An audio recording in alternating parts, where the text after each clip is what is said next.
Depois de muitas décadas de estudos, né, já é possível encontrar assim, padrões de atividades elétricas do cérebro relacionados a alguns distúrbios que a gente vê muito hoje, principalmente crianças com um diagnóstico, com rótulo de TDAH, de autismo, né? Muitas crianças com ansiedade, com depressão, insônia. A gente vê adultos hoje diagnosticados com TDAH, que eles começam a ver que tem alguma coisa que não está adequada, o comportamento, vão estudar e se autodiagnosticam com TDAH. Hoje, a pessoa que precisa, acho que fazer um check-up, né? Mas vamos dizer assim, um check-up mais focado no cérebro. O que hoje tem de forma prática? Quem te procura? Esse exame ele é indolor? Ele é invasivo? Ele não é invasivo? Quanto tempo ele leva? E o que ele mostra para o profissional da saúde e já mostra para o paciente? Demora muito para você ter o resultado? Então, você sabia, Fernando, a audiência, que os avanços da neurociência e da tecnologia biomédica, elas fazem sim com que seja possível a gente olhar para dentro do cérebro e saber exatamente como os neurônios estão se comunicando, como que eles estão, o que eles estão nos falando, o que eles estão nos trazendo, né? Então, tudo isso a partir de um processo que não dói nada, não é invasivo, não incomoda o nosso paciente, não apresenta contradições, contraindicações, no caso, né? E pode ser realizado, muitas vezes, Fernando, não tendo nenhuma interferência, em menos de uma hora. A gente está falando aqui do mapeamento cerebral, né? Eletroencefalografia quantitativa. A gente consegue quantificar os pulsos, né? A voltagem do cérebro. Mas aí talvez você até pode estar se perguntando, né? Mas o que é isso, né? É muito simples. É um mapeamento cerebral que a gente realiza contando com a tecnologia aplicada, que vai captar a atividade elétrica dos neurônios, né? Do nosso cérebro, por meio de pequenos sensores que a gente vai posicionar aqui no topo da cabeça, nas laterais, né? Ele vai enviar esses sinais para o computador, aonde vai ser convertido e exibidos num relatório. Aí, a partir desse momento, a gente vai ver e entender, ter uma profunda compreensão do que está acontecendo naquele cérebro. A gente não está falando aqui, Fernando, de leitura cerebral, leitura de pensamentos. A gente está falando de informação, do funcionamento neural mesmo, né? Que a gente vai conseguir entender melhor o que está por trás da maneira como você se comporta, da maneira como você se sente, da maneira como você está reagindo a determinadas situações. Então, esse exame, ele te dá, através desse relatório, então, até um pouco do perfil psicológico dele? É isso? Ou eu entendi errado? Não, com certeza. Depois de muitas décadas de estudos, né, já é possível encontrar assim, padrões de atividades elétricas do cérebro relacionados a alguns distúrbios que a gente vê muito hoje, principalmente crianças com um diagnóstico, com rótulo de TDAH, de autismo, né?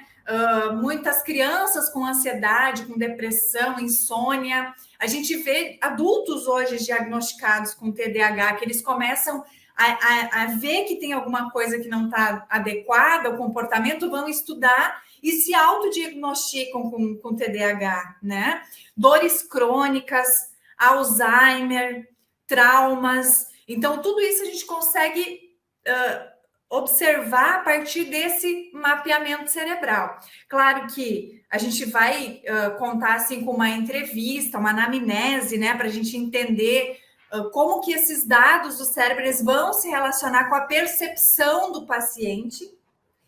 Quando a gente traz esses dados, a gente faz o mapeamento e a gente percebe que é algo genético que está influenciando, aí o paciente ele acaba tendo que fazer um acompanhamento, uma assistência por um período maior. Quando é uma pessoa que não tem a função genética envolvido, a gente consegue neuromodular, a gente modula aquelas sinapses neurais, e aí depois a gente consegue dar alta para esse paciente e ele consegue aprimorar as suas capacidades cognitivas, aprimorar suas capacidades emocionais, né? Então, eu falo para o meu paciente, Fernando, que a minha missão é ajudar nesse processo, né? Para que o paciente consiga descobrir como que o corpo dele, o cérebro dele, vai poder favorecer o bem-estar e a qualidade de vida dele. Deixa eu ver, então, se eu entendi mais ainda, né? O processo de ansiedade. A pessoa está ansiosa, você disse, né? Transtorno do déficit de atenção e hiperatividade, TDAH. Então, está todo mundo acelerado, está todo mundo ansioso. Procura a doutora Andréa Mombach, faz esse exame e é detectado ali, através desse relatório, que realmente as ondas cerebrais estão ali com aspecto de ansiedade. E nesse aparelho, quando você detecta, nesse exemplo que eu estou dando, a característica de ansiedade, você faz um processo onde você acaba programando o cérebro para ficar menos ansioso, para você corrigir essas ondas cerebrais, é isso? Exato. A Olha gente só. tem um padrão de referência, tá? Então, a gente vai captar nos primeiros segundos ali qual é o padrão de referência do paciente. Perceba que esse padrão de referência, ele não é a minha referência, não é referência do marido, não é referência da professora, né? É a referência daquele interagente, daquele sujeito. E a gente consegue ver que as ondas cerebrais, elas estão em desarmonia. Talvez elas precisam ser inibidas, talvez elas precisam ser excitadas. Então, a gente consegue perceber hoje, através das análises, né, através dos atendimentos que a gente faz, que existe um padrão de frequências neurais através daqueles diagnósticos que a gente percebe. A gente já sabe, Fernando, e eu preciso, né, fazer com que o meu paciente ele entenda, né, que a gente vê na prática clínica que se não boa parte das patologias ou desordens que a gente atende diariamente no consultório, ela tem um componente genético envolvido, né? A gente já sabe, e eu inclusive recomendo alguns exames genéticos para os meus pacientes, para que ele faça em algum momento da vida dele, tá? Porque é uma vez só que ele vai fazer, e para que a gente possa montar toda uma estratégia baseada nesses resultados. Um paciente com autismo, por exemplo, TEA, né? É um distúrbio de neurodesenvolvimento. É caracterizado por um desenvolvimento atípico de manifestações comportamentais. Então, vai ter déficits na comunicação, na interação social, padrão de comportamento muitas vezes repetitivos. E nós já sabemos que, nesse caso, contém 233 genes já rastreados. Então, esses 233 genes, eles podem necessariamente não estar todos sendo manifestados naquele momento, porque há mais que uma ligação estreita ali entre o comportamento e a rede neural, né?